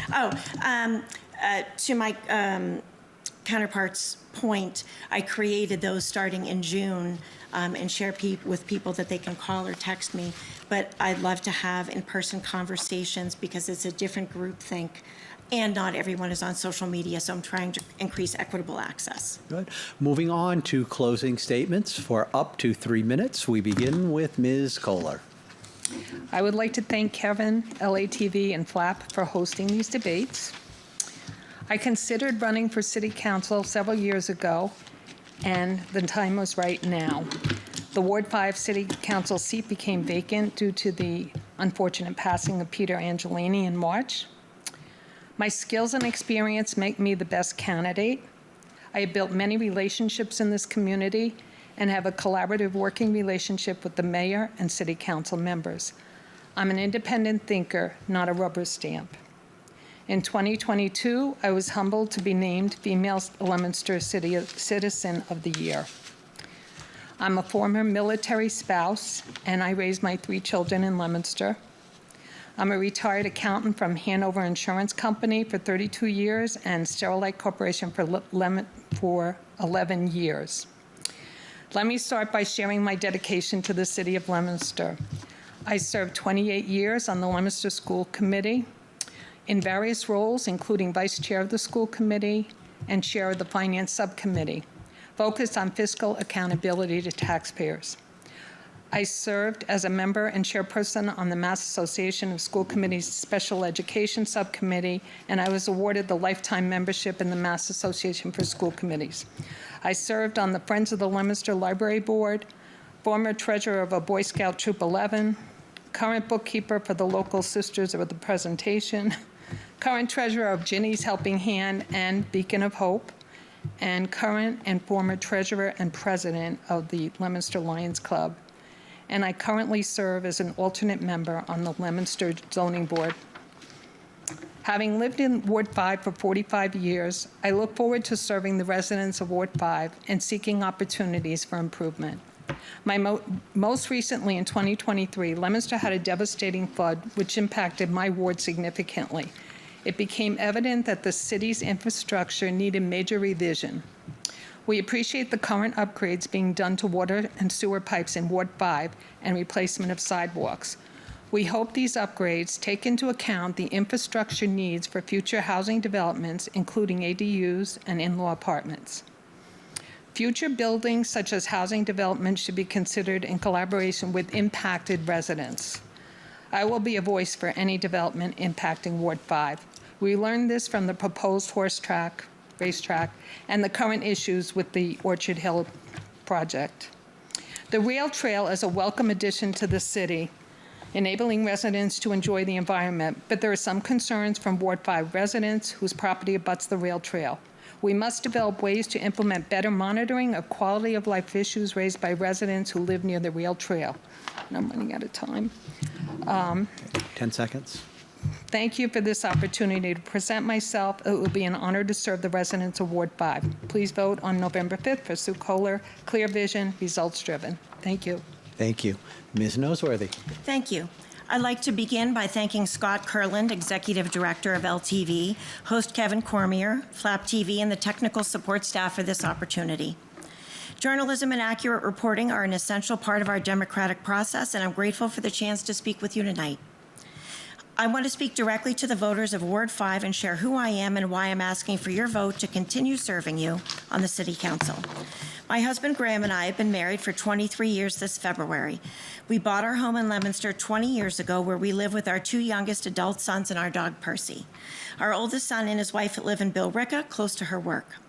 I earned my Master of Public Administration at Suffolk University, completed a Len Fellowship at UMass Chan Medical School in the Shriver Center, earning a graduate certificate in disability and health policy. I also hold a paralegal certificate from Northeastern University and a BA in psychology, sociology, and alcohol and substance abuse studies from UMass Boston. Before joining the council, I worked as the Director of Family-Driven Practice for the Department of Mental Health, serving 97 cities and towns, including Leominster. I also had the honor of working with Representative Natalie Higgins for 3 years on legislation now being implemented statewide to improve safety for both 911 callers and the first responders who arrive to help, many of whom are veterans. I know how to work with state leaders to get things done.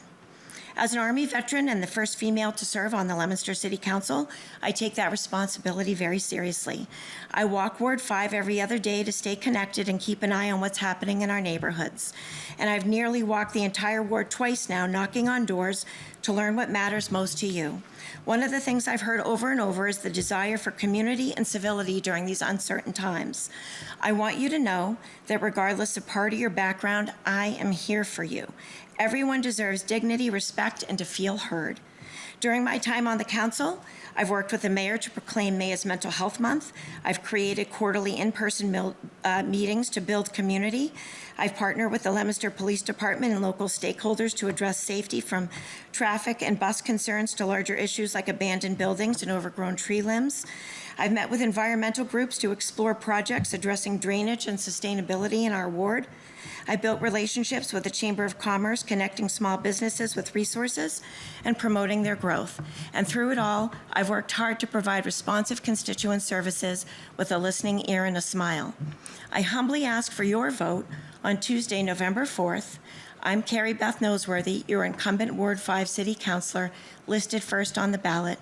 It's an honor to serve, and I ask you for the privilege to continue my service. Thank you.